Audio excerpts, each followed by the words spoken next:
சனியினோட பார்வை 11ஆம் பாவத்தை பார்க்குறாரு.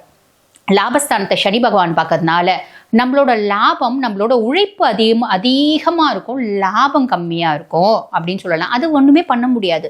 உழைப்பு அதிகமாக இருக்கும், லாபம் கம்மியாக இருக்கும். அப்போ லாபம் நிறைய வரணும்னா என்ன பண்ணும்?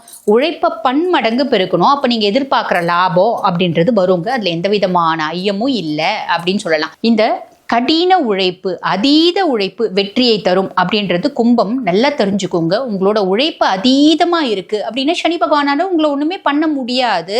உங்களோட டெஸ்டினி நீங்கள் அடையிறத அவரால் தடுக்கவே முடியாது அப்படின்னு சொல்லலாம். சரி, ஆரோக்கியத்தில் கவனம் அப்படின்றது வச்சுக்கோங்க. கண்டிப்பாக சேமிப்பதில் சிக்கல் அப்படின்றது இருக்க தான் செய்யும்.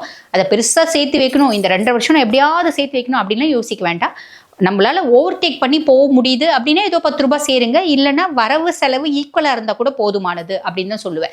சரி, அடுத்து குரு பகவான் 5ஆம் பாவம், அது ஒரு ப்ளஸ். ராகு கேது 1 and 7 இல்லை கொஞ்சம் இம்பாக்ட் இருக்கும். பட் இருந்தாலும் பெரிய லெவலில் கெடுதல் அப்படின்றது அவங்க செய்ய போகிறதில்ல. பெரிய லெவலில் கெடுதல் அப்படின்றது சனி பகவானும் செய்ய போகிறதில்ல.